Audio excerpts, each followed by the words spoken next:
I sometimes read public domain books here on Leaves of Glen, and they were written a long time ago, so they're usually racist or sexist or bigoted. But in there somewhere and all that is a story, and that's why those stories are famous.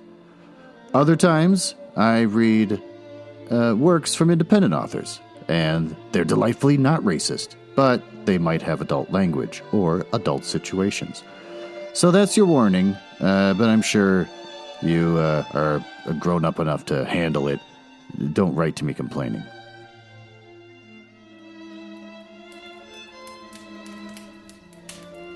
So as long as you uphold our religious beliefs, for $70, anyone can be a pass. Oh, hello. Welcome to the Leaves of Glen podcast. It's a mansion, Leaves of Glen. It's a fun little bit where I like to pretend I live in a mansion and that I'm not just recording in my basement. This is where I read the hottest in public domain books and short stories. This week, like the last couple, I'm going to keep reading The Hound of Baskervilles by Arthur Conan Doyle. You want to learn a little bit about the other shit you do? Sir Arthur Ignatius Conan Doyle. Born the 22nd of May, 1859, and died on the 7th of July, 1930. He was a British writer and a physician, and he created a character called Sherlock Holmes in 1887 for a book called A Study in Scarlet. And the first 4 novels, 56 short stories about Holmes and Dr. Watson. These Sherlock Holmes stories are milestones in the field of crime fiction. Burp. You want to hear fun facts? Sure. Why not? He's an interesting guy, right? Wrote the most famous characters you're ever going to hear about. Sir Arthur Conan Doyle had an interest in mystical subjects. Arthur Conan Doyle had a strong interest in mystical subjects. This website I got this from is horse crap. Throughout his life, he declared that he was a spiritualist at one point in his life and that he would regularly attend seances and take part in other psychic investigations. He also argued for the existence of fairies after a photograph was released of a young girl surrounded by fairies. I've seen those photographs.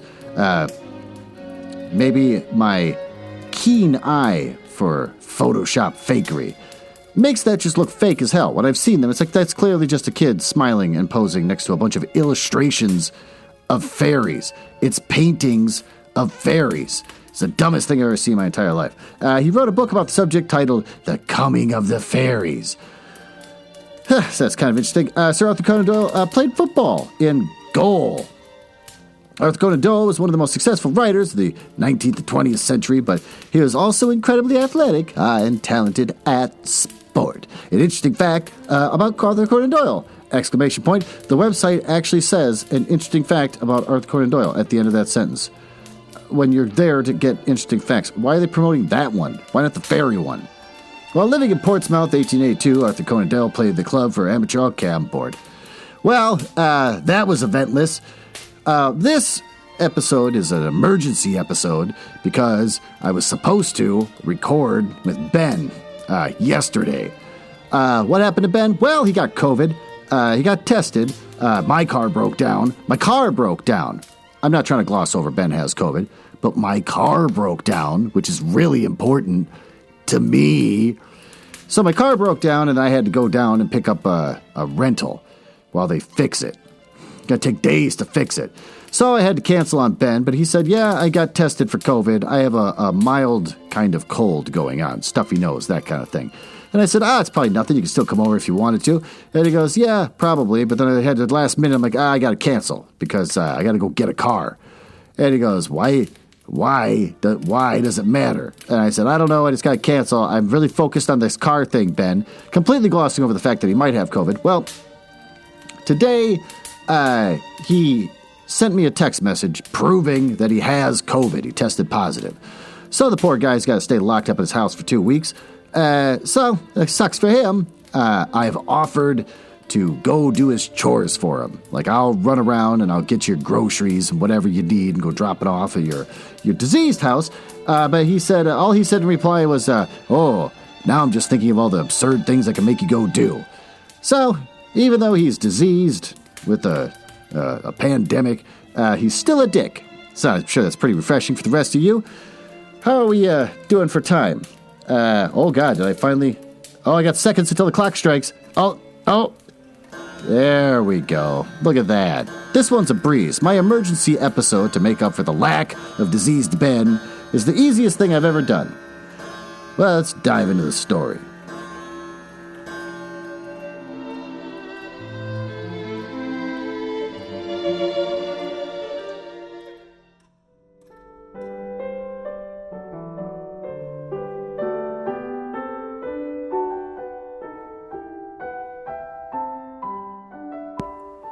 Chapter 5. 3 Broken Threads. Well, Sherlock Holmes had, in a very remarkable degree, the power of detaching his mind at will. For 2 hours the strange business in which we had been involved appeared to be forgotten, and he was entirely absorbed in the pictures of the modern Belgian masters. He would talk of nothing but art, of which he had the, crudest ideas, because not the brightest person in the world, he's just kind of a jerk. And from our leaving the gallery until we found ourselves at the Northumberland Hotel. Sir Henry Baskervilles is upstairs expecting you, said the clerk. Oh, yeah, he asked me to show you up once he came. Have you any objection to my looking at your register, said Holmes. Not in the least. The book showed that 2 names had been added after that of Baskerville. One was of Theophilus,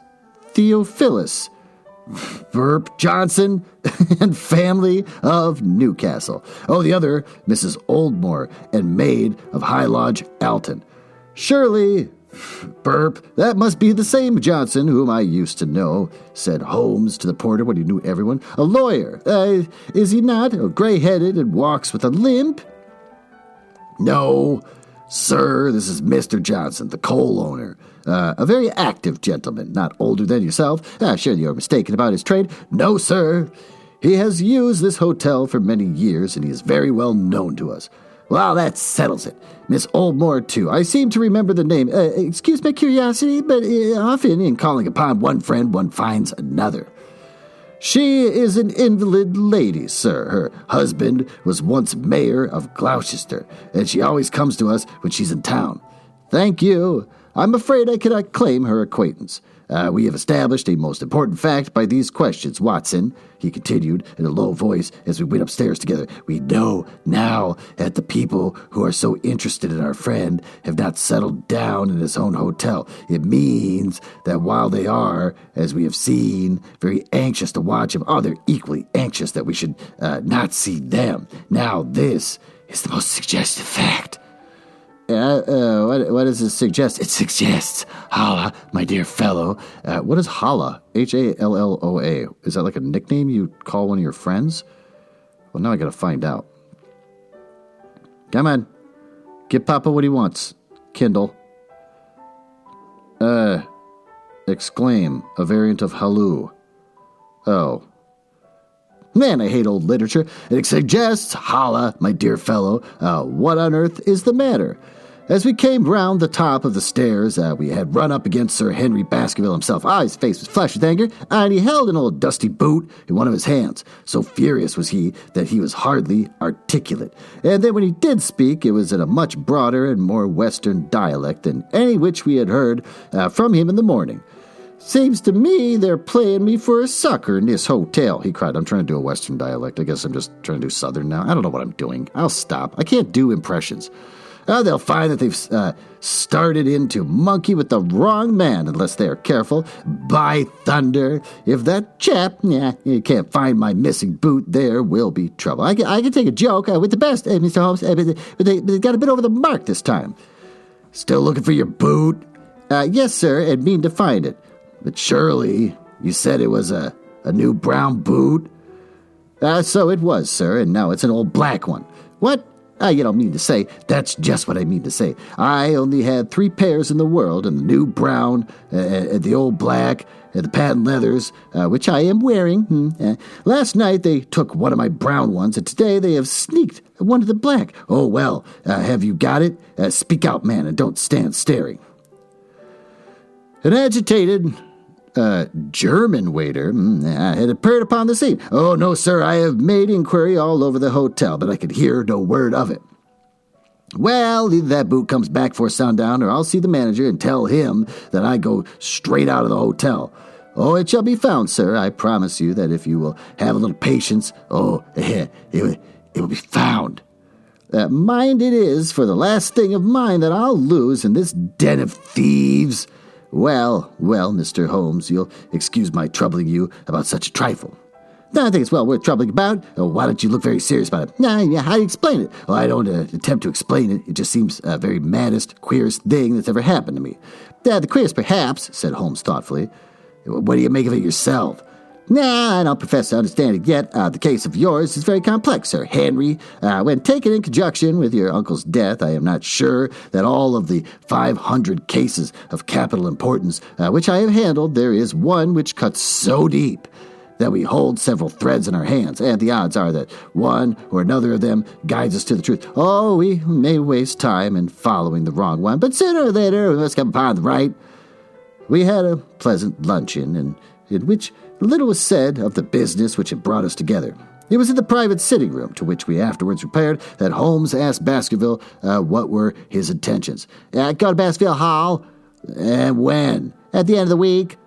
On the whole, said Holmes, I think that your decision is a wise one, and I have ample evidence that you are being dogged in London. And amid the millions of the great city, is it difficult to discover that these people are what their object could be. Oh, if their intentions are evil, they might do you a mischief, and we should be powerless to prevent it. But did not know, Dr. Mortimer, that you were followed this morning from my house. Dr. Mortimer started violently. Followed? By whom? That, unfortunately, what I cannot tell you. Have you among your neighbors or acquaintances on Dartmoor any man with a black, full beard? No, or, let me see. Why, yes, Barrymore, Sir Charles's butler, is a man with a full black beard. Ha! Exclamation point. Where is Barrymore? Oh, he's in charge of the hall. I had pizza earlier, and it made me greasy and sleepy. So suddenly this reading of this emergency podcast episode is not up to the level that you people require from me. And yet I still move forward because I'm a professional. You got to leave it to old Glenn to keep the podcast empire that I'm trying to build alive. So I'm going to mispronounce words because I'm sleepy and thoroughly greased. Because I had pizza. We had best ascertain if he is really there, or if by any possibility he might be in London. How can you do that? Give me his telegraph form. It's all ready for Sir Henry. That will do. Address to Mr. Barrymore, Baskerville Hall. What's the nearest telegraph office? Grimpen? Very good. And we will have send a second wire to the postmaster. Grimpen, telegram to Mr. Barrymore to be delivered in his own hand. If absent, please return wire to Henry Baskerville, Northumberland Hall. That should let us know before evening whether Barrymore is at his post in Devonshire or not. That's so, said Baskerville. By the way, Dr. Mortimer, who is this Barrymore anyhow? Oh, he's the son of the old caretaker who is dead.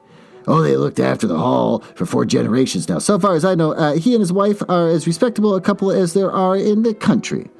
At the same time, said Baskerville, it's clear enough that so long as there is none of the family at the hall, these people have a mighty fine home and nothing to do. That's true. Did Barrymore profit at all by Sir Charles's will? Asked Holmes. He and his wife had £500 each. Ha! Exclamation point. Did they know that they would receive this? Yes, Sir Charles was very fond of talking about the provisions of his will. That is very interesting. I hope, said Dr. Mortimer, that you do not look with suspicious eyes upon everyone who's received a legacy from Sir Charles. Burp. Had pizza. That explains all the burping. Look, I know this isn't the highest quality show. It's an emergency episode. For I also had £1,000 left to me. Indeed. And anyone else? There are many insignificant sums to individuals and a large number of public charities. The residue all went to Sir Henry. How much was the residue? Oh, £740,000. Holmes raised his eyebrows in surprise. Oh, I almost burped. The pizza. I had no idea that so gigantic a sum was involved, said he. Sir Charles had the reputation of being rich, but we did not know how rich he was until he came to examine his securities. The total value of the estate was close on to a million. Dear me, burp. I'm just burping like crazy. It's a stake for which a man might well play a desperate game. And one more question, Dr. Mortimer. Supposing that anything happened to our young friend here, will you forgive the unpleasant hypothesis, exclamation point, immediately followed by an M dash with a lowercase who would inherit the estate? Since Roger Baskerville, Sir Charles's younger brother, died unmarried, and the estate would descend to the Desmonds, who are distant cousins. Oh, James Desmond is an elderly clergyman in Westmoreland. Thank you. These details are all of great interest. Have you met Mr. James Desmond? Yes. Once came down to visit Sir Charles. Oh, he's a man of venerable appearance and a saintly life. But I remember that he refused to accept any settlement from Sir Charles, though he pressed it upon him. And this man of simple taste, would he be the heir to Sir Charles's thousands?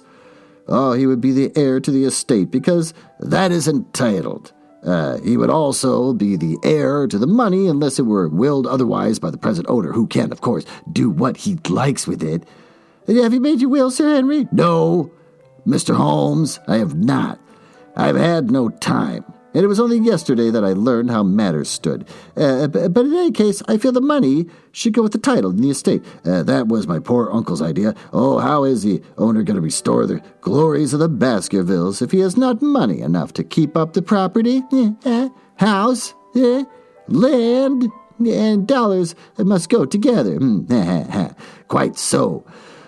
Well, Sir Henry, I am of the mind with you as to the advisability of your going down to Devonshire without delay. There is only one provision which I must make. You certainly must not go alone. Yeah, Dr. Mortimer returns to me, but Dr. Mortimer has his practice to attend to, and his house is miles away from yours. With all the good will in the world, he may be unable to help you. No, Sir Henry, you must take with you someone, a trusty man, who will be always by your side. Is it possible that you'd come yourself, Mr. Holmes? If matters came to a crisis, I should endeavor to be present in person. But you understand that with my extensive consulting practice and with the constant appeals, which reach me from many quarters, it is impossible for me to be absent from London for an indefinite time. And at the present instant, one of the most revered names in England is being besmirched by a blackmailer, and I only can stop a disastrous scandal. Now, you will see how impossible it is for me to go to Dartmoor. Who would you recommend, then? Holmes laid his hand upon my arm. If my friend would undertake it, there is no man who is better worth having at your side when you are in a tight place. No one can say so more confidently than I. The proposition took me completely by surprise, but before I had time to answer, Baskerville seized me by the hand and wrung it heartily. Well, now, that is real kind of you, Dr. Watson, said he. You see how it is with me, and you know just as much about the matter as I do. If you will come down to Baskerville Hall and see me through, I'll never forget it. The promise of adventure had always a fascination for me, and I was complimented by the words of Holmes and by the eagerness by which the baronet hailed me as a companion. I will come with pleasure, said I. I did not know how I could employ my time better. Will you report very carefully to me, said Holmes, when a crisis comes, as it will do? Oh, I will direct how you shall act. I suppose that by Saturday all might be ready. Would that suit Dr. Watson? Perfectly. Then on Saturday, unless you hear the contrary, we shall meet again at the 10:30 train from Paddington. Oh, we had risen to depart when Baskerville gave a cry of triumph, and diving into one of the corners of the room, he drew a brown boot from under a cabinet. "Oh, yeah, my missing boot!" he cried. "May all your difficulties vanish as easily," said Sherlock Holmes. That's a weird thing to say when you see a guy embarrass himself by flying across the room like, "My missing boot." It's like, may your blessings be bountiful. It's just weird. But it's a very singular thing, Dr. Mortimer remarked. I searched this room carefully before lunch. And so did I, said Baskerville. Every inch of it. There was certainly no boot in it then. In that case, the waiter must have placed it there while we were lunching. Oh, the German was sent for, but Professor knew nothing of the matter, nor could any inquiry clear it up. Another item had been added to that constant and apparently purposeless series of small mysteries which had succeeded each other so rapidly, setting aside the whole grim story of Sir Charles's death. Oh, he had a line of inexplicable incidents, all within the limits of 2 days, which included the receipt of the printed letter and the black-bearded spy and the hansom. The loss of the new brown boot and the loss of the old black boot, and now the return of the new brown boot. Holmes sat in silence in the cab as we drove back to Baker Street, and I knew from his drawn brows and keen face that his mind, like my own, was busy in endeavoring to frame some scheme into which these strange and apparently disconnected episodes could be fitted. All afternoon and late into the evening we sat, lost in tobacco and thought. Just before dinner, 2 telegrams were handed in. The first ran, I have just heard that Barrymore is at the Hall, the Baskerville. The second, visited 23 hotels as directed, but sorry to report unable to trace cut sheets of times. Cartwright. Well, there go 2 of my threads, Watson. There's nothing more stimulating than a case where everything goes against you. Oh, we must cast round for another set. We still have the cabman who drove the spy. Exactly. I have wired to get his name and address from the official registry. No, I could not be surprised if there were an answer to my question. The ring at the bell proved to be something even more satisfactory than an answer, however, for the door opened and the rough-looking fellow entered, who was evidently the man himself. I got a message from the head office that a gent at this address had been inquiring for number 2704, he said. I've driven my cab this 7 years and never a word of complaint. I came here straight from the yard to ask you to your face what you had against me. I have nothing in the world against you, my good man, said Holmes. On the contrary, I have half a sovereign for you that you will give me a clear answer to my questions. Well, I've got a good day, and no mistake, said the cabman with a grin. What does he want to ask, sir? First of all, your name and address, in case I want you again. John Clayton, 3 Turpey Street, in the borough. My cab is out of Shipley's Yard, near Waterloo Station.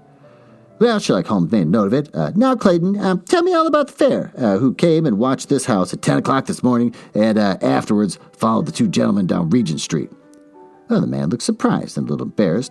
Why, there's no good my telling you those things, for you seem to know as much as I do already. The truth is that the gentleman told me that he was a detective and that I was to say nothing about him to anyone. Well, my good fellow, this is a very serious business, and you may find yourself in a pretty bad position if you try to hide anything from me. Sorry, piece of pizza in my mouth. Got to get that out. You say that your fare told you that he was a detective? Yes, he did. When did he say this? When he left me. Did he say anything more? Well, I mentioned his name. Holmes cast a swift glance of triumph at me. Oh, he mentioned his name, did he? Well, that was imprudent. What was the name that he mentioned? His name, said the cabman, was Mr. Sherlock Holmes. Never have I seen my friend more completely taken aback than by the cabman's reply. For it, he sat in silent amazement, and then he burst into a hearty laugh. A touch, Watson, an undeniable touch, said he. I feel a foil as quick and as supple as my own.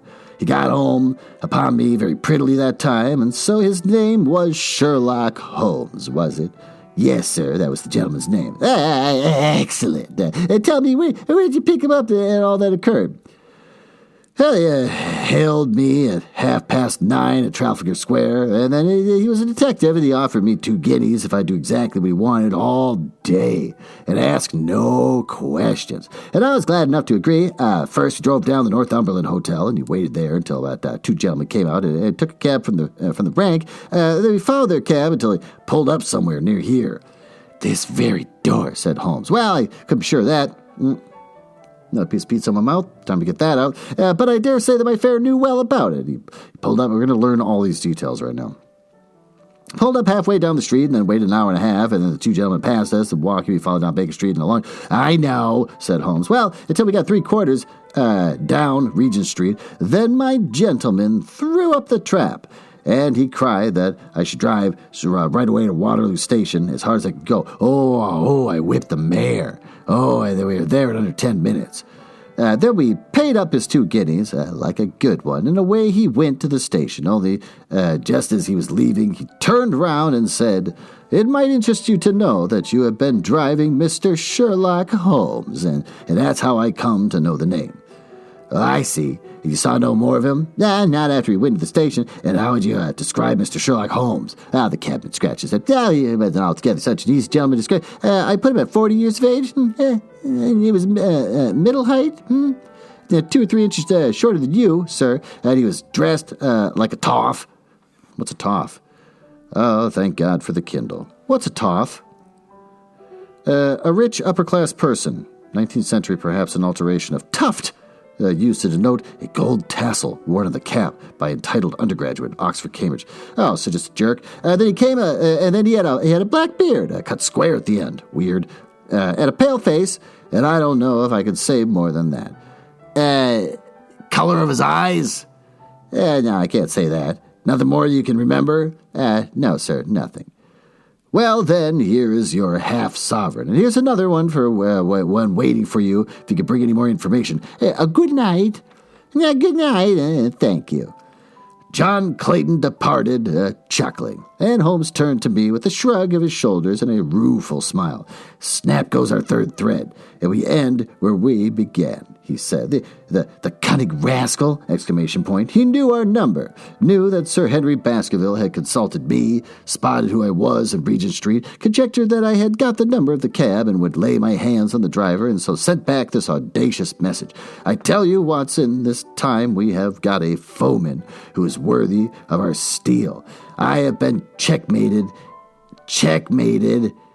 in London. I can only wish you better luck in Devonshire, but I'm not easy in my mind about it." "About what?" "About sending you. It's an ugly business, Watson, an ugly, dangerous business, and the more I see of it, the less I like it. Yes, my dear fellow, you may laugh." Burp. Oh, bro, it's another burp. Ooh, that's just pizza coming up on that last one. It was less of a burp than me just fighting down a hot pressure from deep in my stomach. But I give you my word that I should be very glad to have you back safe and sound in Baker Street once more. Well, that was a lot of fun. Almost nothing happened in that chapter except that we just kind of learned a lot. Why am I recapping? That's not the point. You know what's going on? I'm gassy. And I have pieces of old cheese coming out of my mouth while I'm reading. And it's just gathering up in the corners of my mouth like a greasy froth. So I'm over here burping and spitting things out of my mouth and reading to you people. Maybe it's a little bit time, take a little bit of time for myself. Retire for a little bit. Take a break from all this emergency episode. Why don't we go upstairs and relax in the master bedroom? You can get things on a little bit, a little fuss and fight, little tickles and stuff. Come on, let's get upstairs. It'll be a lot of fun.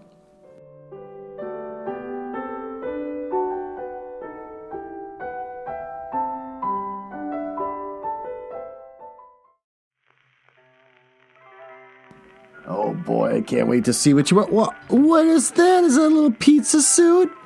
Oh, you're wearing a whole pizza suit. That's adorable. You actually care about me. You actually think about me on my free time. You know I'm over here gassing it up and spitting out chunks of cheese, and I'm struggling on this emergency episode, and you take the time to wear an outfit that matches what I ate earlier that made me so sleepy. Well, that's adorable and sweet. But you're going to take it off. Instead, I want you to put on the pants of Santa Claus with big black boots. And I want you to put on like a a sheriff's jacket with a big star, and a cowboy hat on the top. But then put a tiny, tiny little Santa hat on top of that cowboy hat, because this week we're going to read a review of the newest upcoming romance novel from Penguin Random House called All I Want for Christmas is a Cowboy. Christmas arrives early when a fateful encounter leads two strangers to unexpected love in this holiday romance from New York Times bestselling author. Another New York Times bestselling author. Burp, it's a scam. Christmas may be coming, but it's just another day at the ranch as far as Eli Pickett is concerned. Someone has to take care of the herd, and that means no holiday vacation for him. But that is the way he likes it. Oh, it's not like he has a woman to spend time with anyways. Most women don't want a ranch life or the surly, silent cowboy that comes with it. Oh, fine with him. I'd rather have the quiet of a roaring fire and the company of his dogs. Cassandra Horn, well, that's quite the name, is trying to make it to her parents' winter cabin in Wyoming before the blizzard hits. She desperately needs a vacation from the chaos of Manhattan. And her boss's boyfriend who's making her life miserable. But Cass makes it to the cabin. Never makes it to the cabin. Well, I'm sleepy. I'm not reading anything right. A raging snowstorm causes her car to crash. It's where she's found unconscious by Eli. And when Cass awakes, she has no memories of who she is. Well, that's convenient. Eli takes one look at Cass's big blue eyes and dark curls, and like a Christmas miracle, falls head over heels in love. That's weird. Just falling head over heels in love with a person who clearly needs to go see a doctor. But while the attraction is mutual, can she give her heart to this cowboy if she's not sure if it's hers to give? Well, she's got a serious concussion, and she has no memories of who she is. Go to a doctor. Call the police. Don't fall in love. Don't decide if your heart to... What is this book? Jessica Clare? She writes under 3 pen names as Jessica Clare. She writes erotic contemporary romances, including the Billionaire Boys Club novels. What can you imagine what that's like? We're rich and everything goes well for us. We have no conflicts that are worth reading about. And the Hitman novels with Jen Frederick. As Jessica Sims, she writes fun, sexy shifter paranormals. Well, I'm not going into that. Okay, so anyways, All I Want for Christmas is a Cowboy. It's coming out October 5th. Just in time for Christmas. You can get it from Amazon, Barnes & Noble, Hudson Booksellers, IndieBound, Powell's, Target, my favorite name, Books A Million, Bookshop.org, which has never given us a cent, and Walmart. Well, with that, I'm not horny. I had too much pizza. You look great now, wearing the Santa pants and the little sheriff's vest and everything. That's adorable. And boy, am I horny. Or I'd normally be horny, but actually I'm just greasy and sleepy. So I'm going to take my big prideful belly and just roll down the stairs until I finally get back into the library where we can finish reading the next chapter.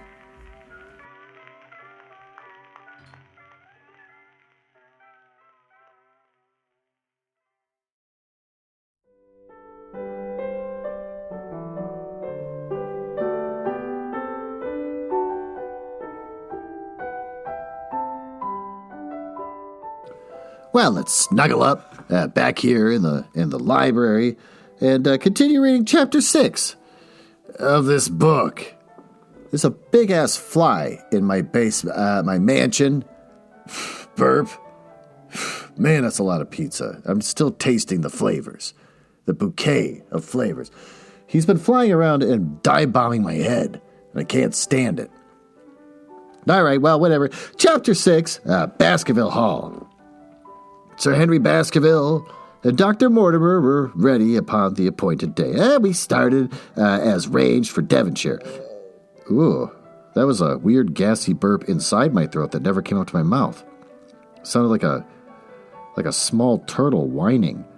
Mr. Sherlock Holmes drove with me to the station and gave me his last parting injunctions and advice. I will not bias your mind by suggesting theories or suspicions, Watson, said he. I wish you simply to report facts in the fullest possible manner to me, and then you can lead me to do the theorizing, because he's a jerk.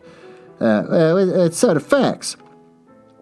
anything which may seem to have a bearing, however indirect, upon the case, and especially the relations between young Baskerville and his neighbors, or any fresh particulars concerning the death of Sir Charles. Oh, I have made some inquiries myself in the last few days, but the results have, I fear, been negative. Yeah, we just learned that all over the last chapter. One thing only appears to be certain, and that is that Mr. James Desmond, who is the next heir, is an elderly gentleman of a very amiable disposition, so that his persecution does not arise from him. I really think that we may eliminate him entirely from our calculations. There remain the people who will actively surround Sir Henry Baskerville upon the moor. Would it not be well, in the first place, to get rid of this Barrymore couple? Oh, by no means. You could not make it a greater mistake. If they're innocent, it would be a cruel injustice.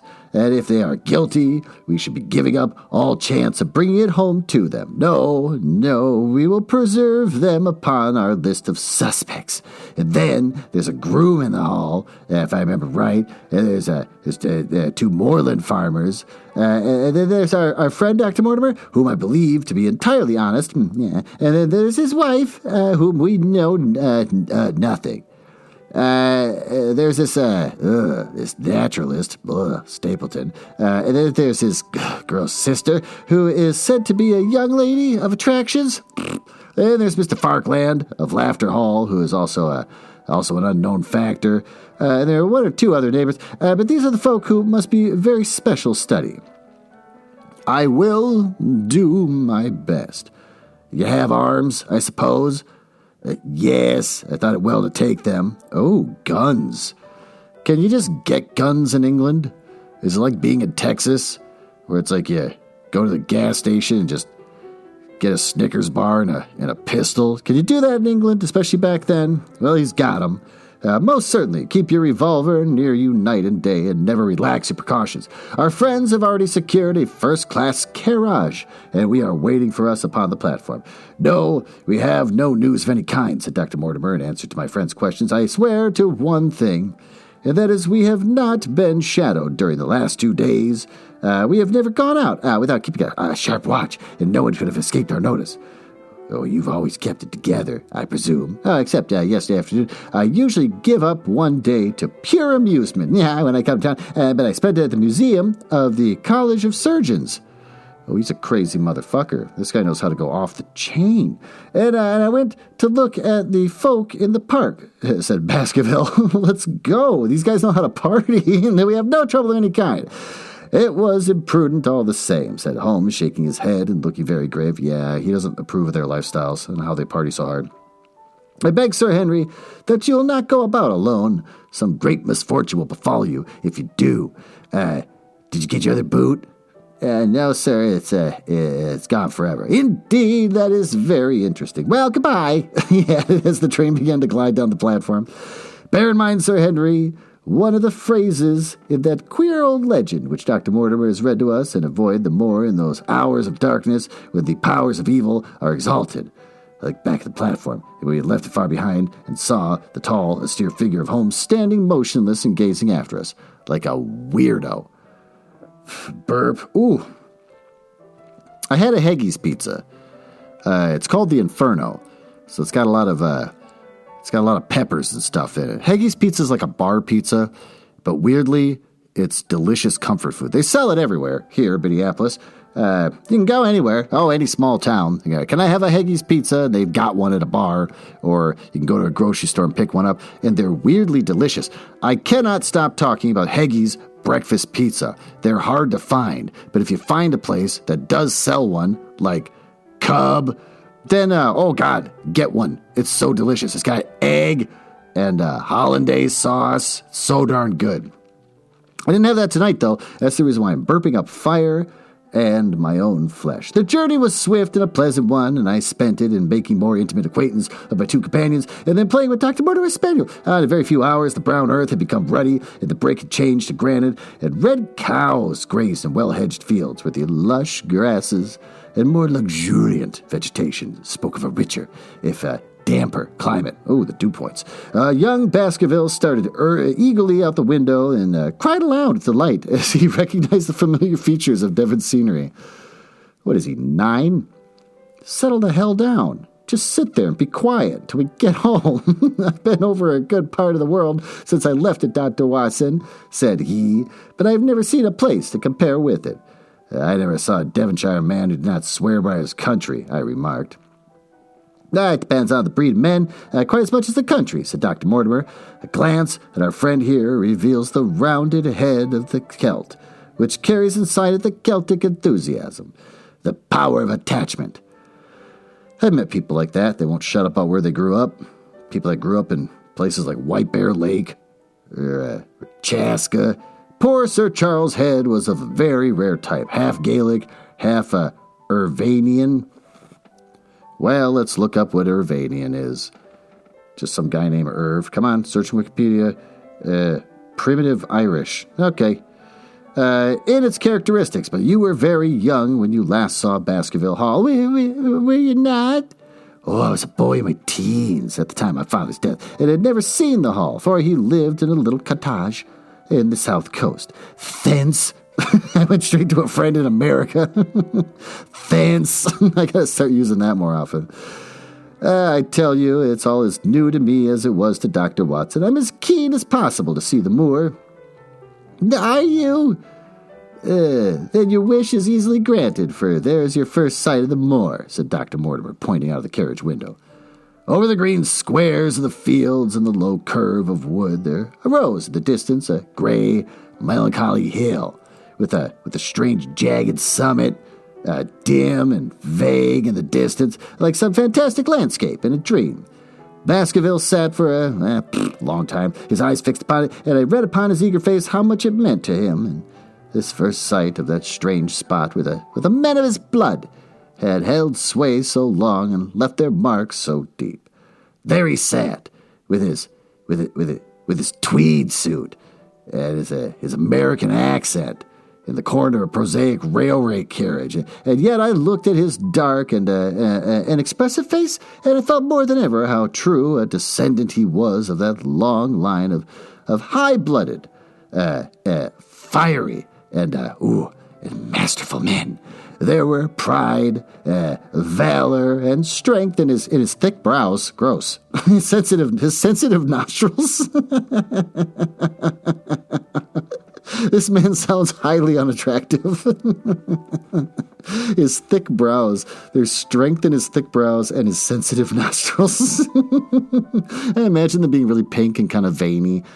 And his large hazel eyes. Oh, those are beautiful eyes. And on that forbidding moor, a difficult and dangerous quest should lie before us. This was at least a comrade for whom one might venture to take a risk with the certainty that he would bravely share it. Now the train pulled up at a small wayside station. We all descended. Outside, beyond the low white fence, a wagonette, which sounds like an adorable version of a wagon, with a pair of cobs, just 2 corn cobs, apparently running the wagonette, was waiting. Our coming was evidently a great event, for station master and porters clustered around us to carry our luggage. Oh, it was a sweet, simple country spot, where ears of corn can actually drive carriages. But I was surprised to observe that by the gate there stood 2 soldierly men in dark uniforms who leaned on their short rifles and glanced keenly at us as we passed. Everyone in this book has guns.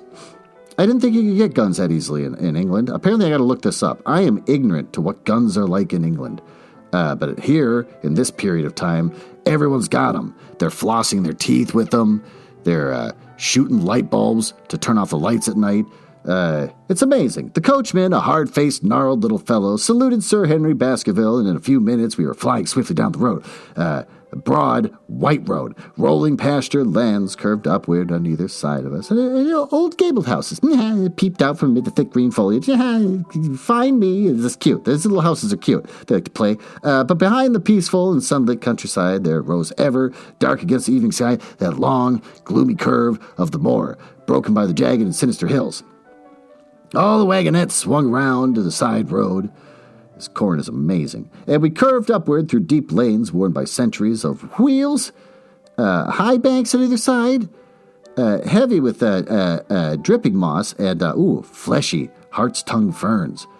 Gross, bronzing bracken and mottled bramble gleamed in the light of the sinking sun, still steadily rising. We passed over a narrow granite bridge and skirted a noisy stream which gushed swiftly down and foaming and roaring amid the gray boulders. Both road and stream wound up through a valley dense with scrub, oak, and fern. At every turn, Baskerville gave an exclamation of delight.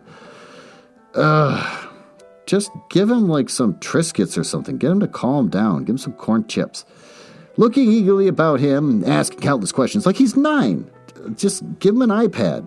To his eyes, all seemed beautiful, but to me a tinge of melancholy lay upon the countryside, which bore so clear the mark of the waning year. Yellow leaves carpeted the lanes and fluttered down upon us as we passed. The rattle of our wheels died away as we drove through drifts of rotting vegetation. Sad gifts, as it seemed to me, for nature to throw before the carriage of the returning heir of the Baskervilles. Holla! cried Miss Dr. Mortimer. Holla, Halloa. Oh, Lord. What is this? A steep curve of heath-clad land, an outlying spur of the moor, lay in front of us, and on the summit, hard and clear like an equestrian statue upon its pedestal, was a mounted soldier, dark and stern, his rifle poised ready over his forearm. He was watching the road along which we traveled. What is this, Perkins? Said Dr. Mortimer. Our driver turned half in his seat. The corn? There's a convict escaped from Princetown, sir. He's been out 3 days now, and the warders watch every road and every station, but they've had no sight of him yet, and the farmers here, they don't like it, sir, and that's a fact. Well, I understand that they get £5 if they can give information. Oh, yes, sir. The chance of £5 is but a poor thing compared to the chance of having your throat cut. You see, it isn't like any ordinary convict. This is a man that would stick at nothing. Who is he, then? It is Selden, the Notting Hill murderer. I remember the case well, for it was one in which Holmes had taken an interest on account of the particular, because he loves anything. If anyone dies, he's like, ooh, what's that? So, of course, Holmes took an interest in this. On account of the particular ferocity of the crime, of course, and the wanton brutality which marked all the actions of the assassin. Yeah, that's all Holmes is into. Pervert. The communication of his death sentence had been due to some doubts as to his complete sanity. So atrocious was his conduct. Our wagonette had topped a rise, and in front of us rose the huge expanse of the moor, mottled with gnarled and craggy cairns and tors. A cold wind swept down from it and set us shivering. Somewhere there on that desolate plain was lurking this fiendish man, hiding in a burrow like a wild beast. His heart full of malignancy against the whole race which had cast him out. Indeed, but it needed but this to complete the grim suggestiveness of the barren wastes, the chilling wind, and the darkling sky. Not darkening, but darkling. Well, this book was written a long time ago. Who gives a crap? Even Baskerville fell silent and pulled his overcoat more closely around him.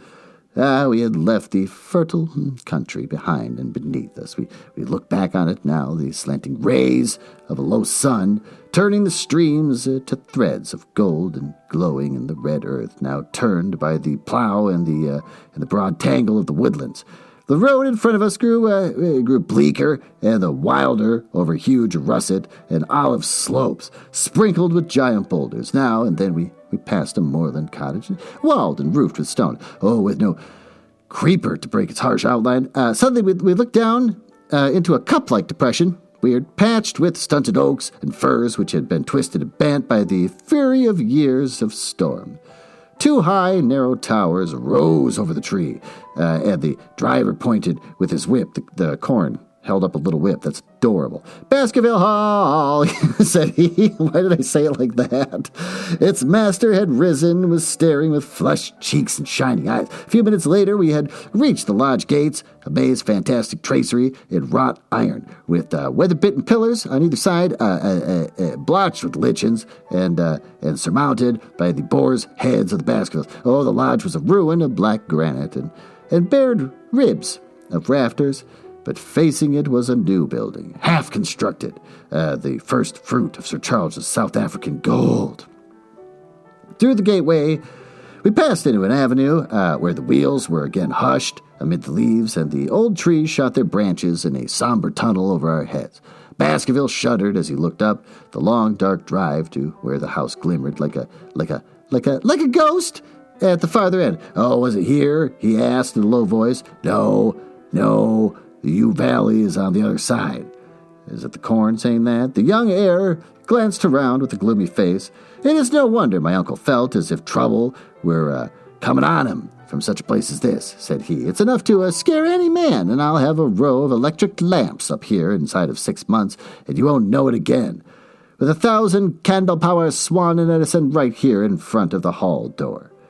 The avenue opened into a broad expanse of turf, and the house lay before us. And in the fading light, I could see that the center was a heavy block of building from which a porch projected, and the whole front was draped in ivy, with a patch clipped bare here and there, and a window or a coat of arms broke through the dark veil. From the central block rose the twin towers, ancient, crenellated, and pierced with many loopholes.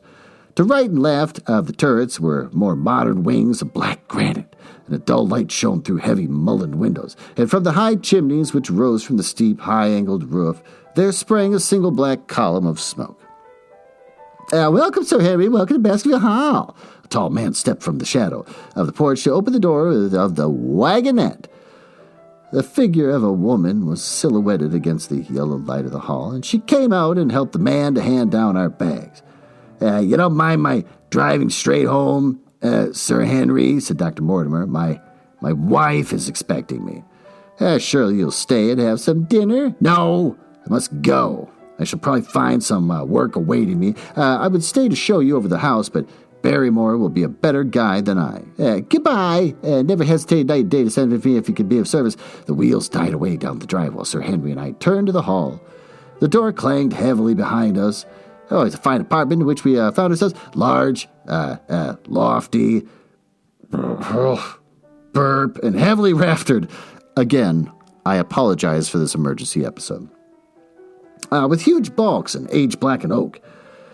In the great old-fashioned fireplace behind the high iron dogs, a log fire crackled and snapped. Oh, Sir Henry and I held out our hands to it, for we were numb from our long drive, and then we gazed round at the high, thin window of old stained glass, the oak paneling, the stags' heads, and the coats of arms upon the walls, all dim and somber in the subdued light of the central lamp. "It's just as I imagined it," said Sir Henry. "It's not a very picture of an old family home. To think that this should be the same hall in which for 500 years my people have lived. It strikes me solemn to think of it." I saw his dark face lit up with a boyish enthusiasm. He's been doing boyish enthusiasm this whole damn chapter. As he gazed about him, the light beat upon him where he stood, but long shadows trailed down the walls and hung like a black canopy above him. Barrymore had returned from taking our luggage to our rooms, and he stood in front of us now with the subdued manner of a well-trained servant. And he's a remarkable-looking man, tall, handsome, and with a square black beard and pale, distinguished features. "Would you wish dinner to be served at once, sir?" "Is it ready?" "In a very few minutes, sir. Find hot water in your rooms. My wife and I will be happy, Sir Henry, to stay with you until you've made your fresh arrangements. But you will understand that under the new conditions, this house will require a considerable staff." "What new conditions?" "I only meant, sir, that Sir Charles led a very retired life, and we were able to look after his wants. You would naturally wish to have more company, so you will need changes to your household. To be your wife and you wish to leave, only when it is quite convenient to you, sir." "But your family have been with us for several generations. Have they not? I should be sorry to begin my life here by breaking an old family connection." I seem to discern the signs of emotion upon the butler's white face. "I feel that also, sir, and so does my wife. But to tell the truth, sir, we were both very much attached to Sir Charles, and his death gave us a shock and made these surroundings very painful to us. I fear that we shall never again be easy in our minds at Baskerville Hall." "But what do you intend to do?" "Well, I have no doubt, sir, that we shall succeed in establishing ourselves in some business. Sir Charles' generosity has given us the means to do so. And now, sir, perhaps I'd best show you to your rooms." square balustrade gallery ran around the top of the old hall, approached by a double stair, and from this central point, 2 long corridors extended the whole length of the building, from which all the bedrooms opened. And my own was the same wing as Baskervilles, and almost next door to it. These rooms appeared to be much more modern than the central part of the house, and the bright paper and numerous candles did something to remove the somber impression which our arrival had left upon my mind. But the dining room, which opened out of the hall, was a place of shadow and gloom. It was a long chamber with a steep separating the dais where the family sat down, the lower portion reserved for their dependents. At one end, a minstrel's gallery. I overlooked it. A black beam shot across above our heads with a smoke-darkened ceiling beyond them, with rows of flaring torches to light it up, and the color and rude hilarity of an old-time banquet. And it might have been softened, but now the 2 black-clothed gentlemen sat in a little circle of light thrown by a shaded lamp. One's voice became hushed and one's spirit subdued.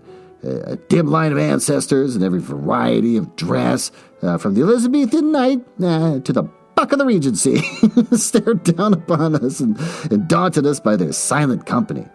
We talked a little, and I, for one, was glad when the meal was over and we were able to retire to the modern billiard room and smoke a cigarette. My word, isn't it a very cheerful place in Sir Henry? I suppose one can tone down to it, but I feel a bit out of the picture of the present. I don't wonder that my uncle got a little jumpy as he lived alone in such a house as this. However, if it suits you, we should retire early tonight, and perhaps things may seem more cheerful in the morning. I drew aside my curtains before I went to bed and looked out from my window. It opened upon a grassy space in which lay in front of the hall door. Beyond 2 copses of trees moaned and swung in the rising wind, and a half-moon broke through the rifts of the racing clouds. In its cold light, I saw beyond the trees the broken fringed rocks and the long, low curve of the melancholy moor. Oh, I closed the curtain, feeling that my last impression was in keeping with the rest.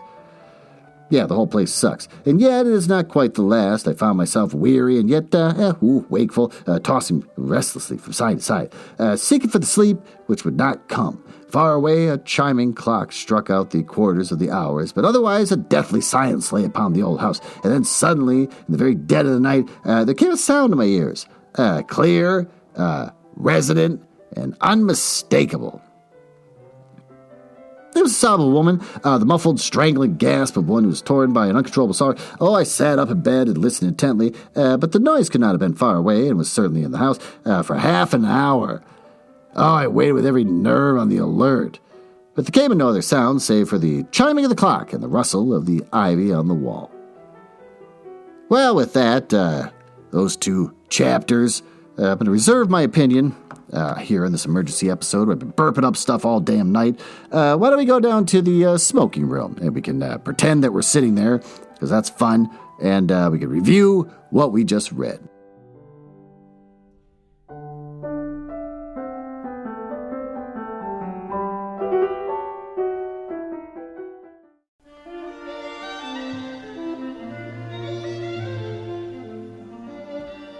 Oh, well, here you come.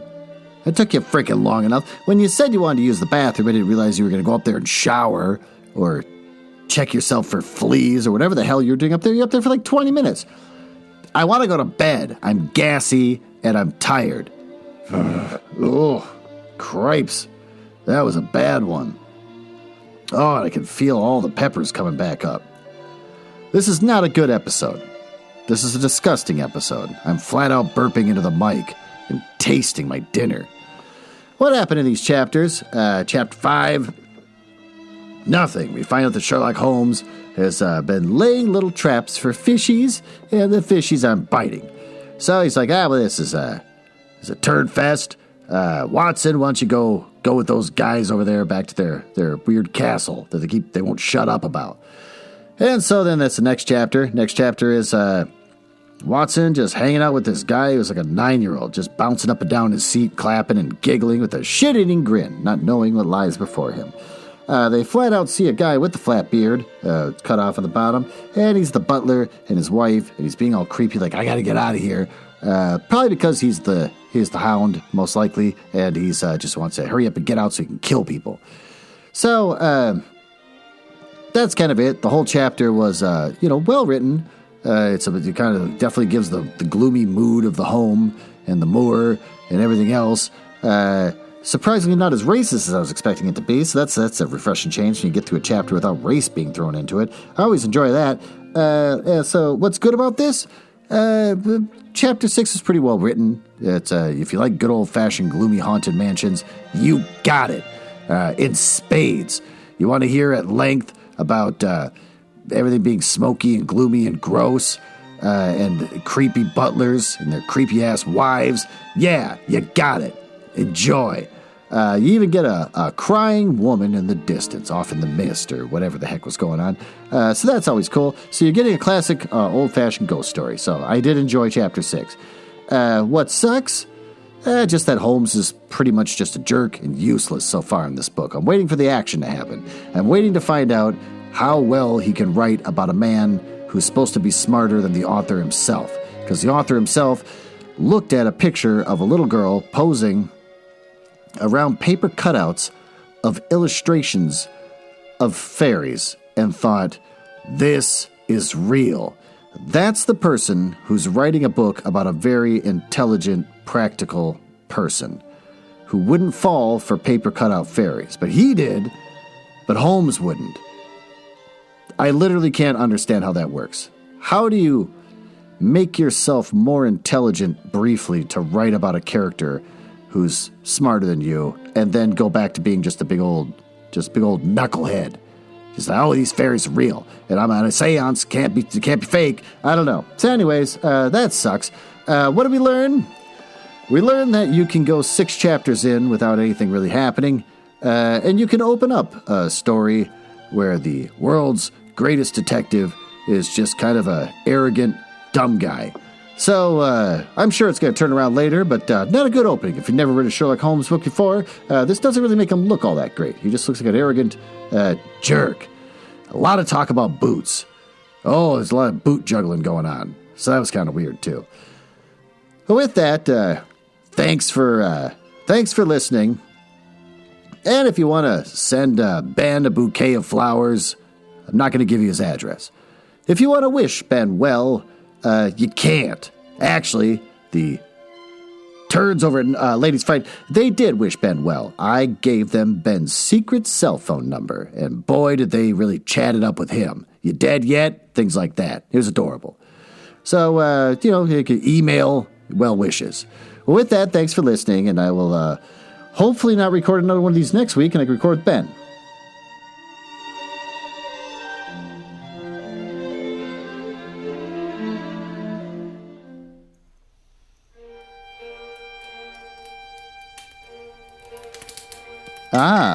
Well, it appears you found me in the part of the podcast I hate the most, where I tell you all about the places on the internet where you can find me.